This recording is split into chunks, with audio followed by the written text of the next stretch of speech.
Nous vous en parlions dès hier soir. La vidéo et les photos ont fait le tour des réseaux sociaux. Un jeune homme mis à terre et violemment frappé par des policiers lors de la manifestation. C'était mardi à Lyon.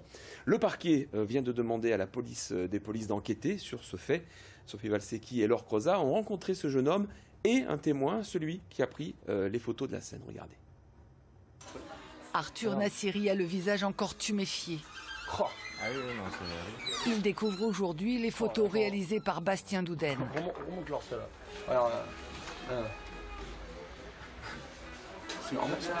Mardi dernier, place Bellecour à Lyon, en marge de la manifestation contre la réforme des retraites. Le jeune homme est traîné au sol par des policiers. Je vois juste un coup de matraque partir de bas en haut et que je prends plein dans les dents. Après, je sais pas. Bastien Douden, médecin généraliste et photographe amateur, suit la manifestation ce mardi. Il assiste à la scène.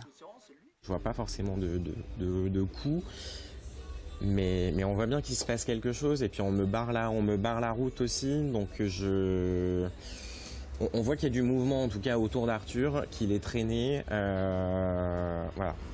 Mais on voit, c'est dur de voir quelque chose. Arthur Nassiri vient de sortir de l'hôpital. 3 jours après les faits, il se dit encore choqué de ce qui lui est arrivé. J'ai 9 dents cassées, la maxillaire, donc la mâchoire supérieure fracturée. Et je ne sais pas pourquoi. J'ai le droit d'être là et on n'a pas le droit de me tabasser. Là, on a tabassé un total innocent. Ça n'a rien à voir que je sois dans la manifestation ou pas, rien ne peut justifier ça.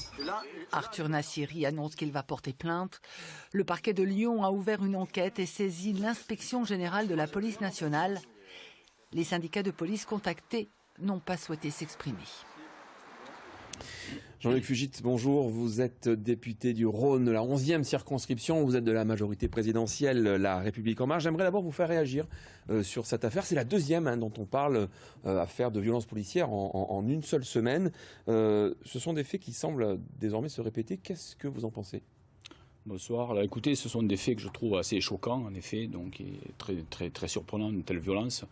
Je crois qu'il faut vraiment que la lumière soit faite sur cette affaire. Donc je pense à ce jeune qui, bon, visiblement, s'est trouvé dans une situation un petit peu délicate.